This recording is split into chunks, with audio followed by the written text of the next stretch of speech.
Estamos ya en contacto con Daniel De Santis. Daniel, muy buenos días. Buenos días, Mario. Acá estamos bien. Es un día muy agitado para nosotros hoy, así que ahí estamos. Bien, vos decís que es agitado. Contanos en qué actividad estás. Bueno, hoy 19 de julio es un aniversario más de la caída en combate de Mario Roberto Santucho, Benito Urtiaga, Domingo Mena y otros dos compañeras y un compañero más. Y los tres mencionados eran la mayor parte de la dirección histórica del Partido Revolucionario de los Trabajadores y a su vez Santucho era el comandante jefe del ERP. Santucho, sobre todo, que era la máxima expresión del PRT, fue demonizado durante muchos años. Evidentemente hubo una campaña sistémica que está hecha por determinados intereses. ¿Por qué no nos contás un poco quién fue Mario Roberto Santucho? Bueno, sí, Santucho era uno de los menores de 10 hermanos santiagueños de la familia Santucho, era el séptimo hijo varón, por eso fue ahijado del presidente Justo en el año, había nacido en el año 36, por ahí, claro. Sí.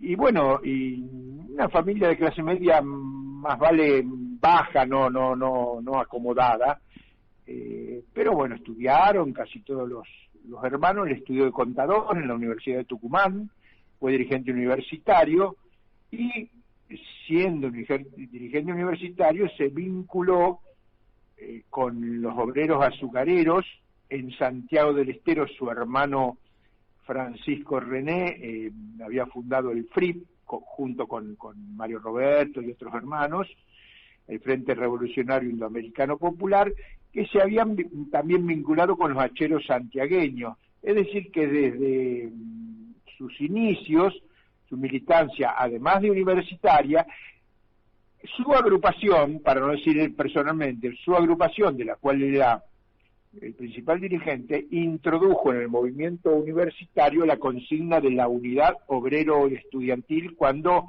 el eje de la lucha universitaria era el reformismo, la reforma universitaria. Y da la impresión da la impresión de ir a los márgenes, porque si vos me hablas de indigenista y de hacheros, da la impresión de que justamente no se mueve tanto en el centro de la ciudad, sino en los márgenes de la sociedad, quizás buscando a la gente que más sufre el régimen imperante en aquel tiempo, ¿no? Sí, bueno, y así es. Y así llega a vincularse con los obreros azucareros, participa activamente en todas las luchas de los años, del primer lustro de los 60, y en particular cuando se produce el golpe de Onganía, se cerraron 11 ingenios de 27 que había, lo que produjo una enorme crisis en Tucumán. Pero bueno, previamente hubo grandes luchas. A mí me gusta hacer una relación, porque muchas veces no se hace. Esas grandes luchas en contra del cierre de los ingenios empezaron a fin del año 66, principio del año 67. No muy lejos de allí, 1000 kilómetros al norte, llegaba un personaje muy conocido, Ernesto Che Guevara. Cuando dice que Ernesto Che Guevara se tiró la pileta sin agua, bueno, no era así. Esto que pasaba en Tucumán y la cercanía del movimiento encabezado por Guevara, era una situación que se podía encontrar de distintas maneras en varios puntos de América del Sur y de Latinoamérica. Es decir, que Santucho estuvo en el centro de la lucha popular, revolucionaria, obrera de la Argentina y de América Latina ya desde su juventud. Claro. Es interesante ver cómo irrumpe la cuestión de la lucha armada en el PRT, que después va a fundar el ERP. No fue por una cuestión de elucubración teórica, sino que los militantes obreros de la zafra tucumana, te estamos perdiendo la voz, me parece. Bueno, esperemos que se recupere. Vaya a saber si alguien quiere que esta comunicación se interrumpa. Espero que vuelva a llamar, porque más allá de la posición que pueda tener cualquiera, estamos hablando de una etapa muy intensa de la Argentina, y que realmente observar los distintos puntos de vista para nosotros es muy muy importante, ¿no? Porque en la Argentina, a ver si ya tenemos la comunicación restablecida. Creo que ya tenemos la comunicación restablecida y sí. Te escuchamos. Sí, Mario, y audiencia. Decía que la cuestión de la lucha armada en el Partido Revolucionario de los Trabajadores no venía de una elucubración teórica, sino que fue que a raíz de esta gran huelga, imaginemos, ¿no?, 28 ingenios, fueron derrotados miles de trabajadores despedidos. Una huelga que no hubo traición, sino que las elecciones clasistas, revolucionarias, combativas, pusieron todo lo que había que poner en una gran huelga, grandes movilizaciones, lucha, utilización de métodos contundentes en contra de la represión, y lo mismo la huelga fue derrotada. Entonces, los propios obreros tucumanos llegaron a la conclusión de que había que pasar a la lucha armada. Esto ocurría en simultáneo, sin saber, porque no sé, hasta marzo, abril, mayo no se supo que el Che Guevara estaba ahí a la vuelta, esto sin saber la cercanía de la presencia de la guerrilla del Che. Y bueno, en los años 67, 68 y 69 fueron de debates internos, idas y venidas, hasta que en 1970 el Partido Revolucionario de los Trabajadores, en su quinto congreso, ya encabezado por Santucho, fundó al Ejército Revolucionario del Pueblo. Hay que decir además que las respuestas obreras, las respuestas populares en el plano de la lucha revolucionaria y de la acción directa, digamos, en particular, viene después de haber sufrido años, décadas de persecuciones, de asesinatos, de desaparición, porque, por ejemplo, la figura del desaparecido en las provincias del noroeste era bastante frecuente, porque existía el personaje, el familiar, que aparecía a fin de año subrepticiamente y se llevaba a los malos trabajadores. Daba la casualidad que los malos trabajadores eran los activistas, los militantes, los que protestaban, los que reclamaban en contra de la barbarie patronal. Es decir, la figura del desaparecido existió en largas décadas de la historia argentina. Bueno, después, en lugar de estar en manos de las patronales negreras, pasó a estar en manos de las Fuerzas Armadas, las Fuerzas Represivas, pero es una figura la que recorrió la clase dominante durante, más de un siglo. Y recién después de todas estas persecuciones se ensaya alguna respuesta en ese plano. La violencia siempre viene de arriba. Los de abajo son gente trabajadora, tranquila, pacífica, que quiere vivir en paz. Pero el capital, esto es un mandato del capital. El capitalismo, siempre quiere más. No puede existir un capital que se quede conforme con lo que tiene, pero es por las mismas leyes del capitalismo. No es una cuestión de voluntad. Claro. Sí, estas leyes del capitalismo, que el capitalista que no gana más que el otro pierde, conforman una mentalidad individualista, egoísta, y para defender esa ganancia recurre al método que considera más necesario para garantizar la ganancia. Es que la esencia del capitalismo es la explotación la ganancia y la represión para garantizar estos dos ejes básicos del capitalismo. Ahora, hay una cosa que en la Argentina da la impresión de que no se entiende, y vos me dirás porque vos sos un poco mayor que yo, pero yo creo que allá por el golpe de Estado del 66 no es el primer golpe que se da en la Argentina. El primer golpe se da el 6 de septiembre de 1930 contra el gobierno de Irigoyen. Después va a haber un golpe en 1943 cuya connotación después va a ir cambiando con el tiempo, que se va a transformar en un golpe que va a dar origen justamente al peronismo. Después hay un golpe en 1955, que es un golpe absolutamente criminal, con los bombardeos del 16 de junio del 55, que es un acto terrorista donde la Marina bombardea a su propio pueblo en Plaza de Mayo y en zonas aledañas, generando más de 300 muertos y cientos y cientos de heridos. Único en la historia de la humanidad, Sí, porque sí, el Guernica, el famoso cuadro Guernica, los bombardeos lo hizo una potencia extranjera, digamos, claro. no lo hizo la aviación de Franco. Claro, efectivamente, eso es decir, tu propia armada, la gente que vos armás para la defensa nacional te asesina, te mata. Después se va a dar el golpe del 62 y después va a venir un hombre bueno, honesto y altamente eficiente en la función pública, más allá de observaciones.